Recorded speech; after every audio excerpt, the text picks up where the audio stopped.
Divine Intimacy, number 80. The Essence of Detachment. Presence of God.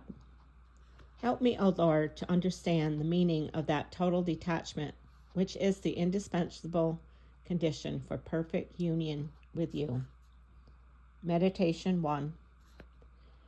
The soul has only one will, and if it occupies itself or encumbers itself with anything, it will not remain free, solitary, and pure, as is required for divine transformation. AS 1, 11,6. This teaching of St. John of the Cross is in perfect harmony with the fundamental precept of Jesus. Thou shalt love the Lord thy God with thy whole heart, and with thy whole soul, and with all thy strength, and with all thy mind. Luke 10:27. If the heart is occupied with inordinate attachments to self or creatures, it is clear that it cannot love God with all its strength, which is divided between God and self, between God and creatures.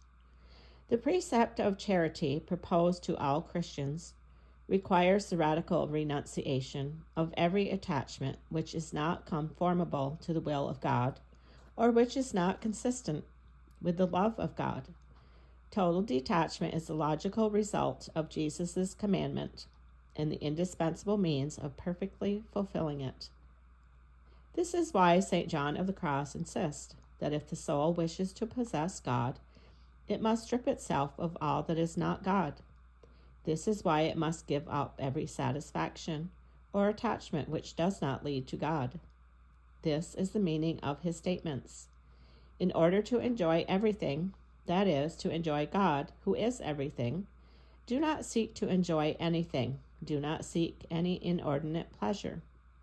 In order to possess everything, do not desire to possess anything. When you stop at anything, you do not reach the all. AS 1, 13, 11, 12. When the soul, through some disordered attachment, stops at any creature, it interrupts its progress towards God, and the nothingness of the creature prevents it from reaching the all of God.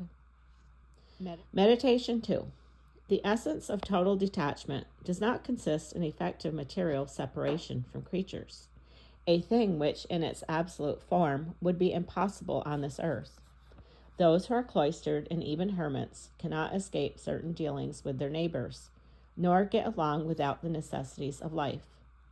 Besides, wherever one is, he carries with him his own person, his self.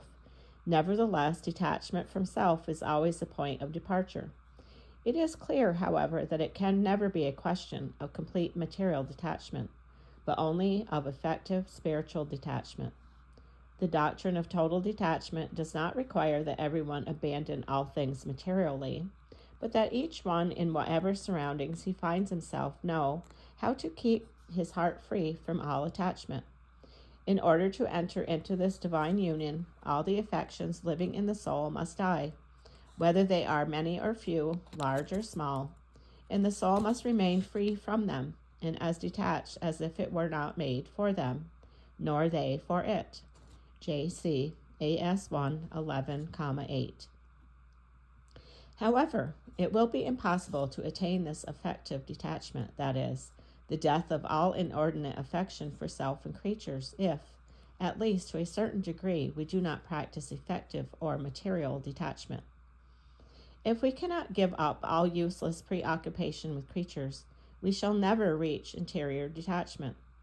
Likewise, the soul, who by consecrating itself to God has separated itself materially from people dear to it, or has already given up so many things, must not think that all is accomplished. It will always have to be vigilant in order to keep itself free from all attachments. Whether we live in the world or in solitude, whether we possess much or little, we must always strive for the essence of detachment, which is detachment of heart and mind. This is the teaching of St. Paul. Let those who have wives be as if they had none, those who buy as though they possess not, and those who use this word as if they used it not. 1 Corinthians 7, 29 through 31. Colloquy. O Lord, why should the idea of total detachment frighten me, since it is the means of finally arriving at loving you with all my heart, and with all my soul, and with all my strength, since it is the path which leads me to union with you? Infinite beauty and charity, triune God, the beginning and end of all things. O blessed detachment from all that is mean and perishable, to what a sublime state will you not raise me?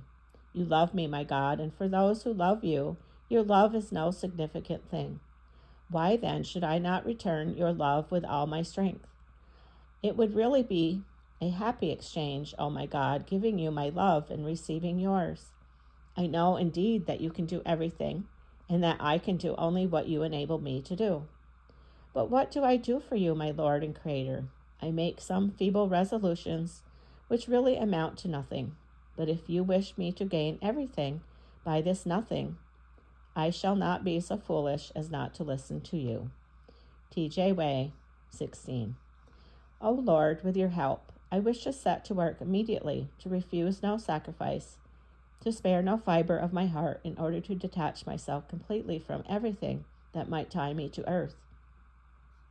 These sacrifices and detachments will pain my weak human nature, but you will enable me to see that even though they make my heart bleed, it is nothing in comparison with the immense treasure which they purchase for me, which is the attainment of you, my God, you who are all. O Lord, do not permit my cowardly heart to tarry amid earthly things. Do not permit me to divide my affection, little as it is, between you, who are all, and creatures who are nothing, between you, my God, and my egoism, which is nothing but sin and misery.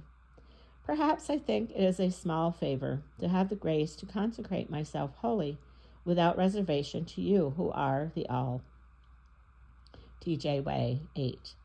Oh, how I long, O Lord, for this supreme favor of total detachment, which will give me the liberty of loving you with all my strength.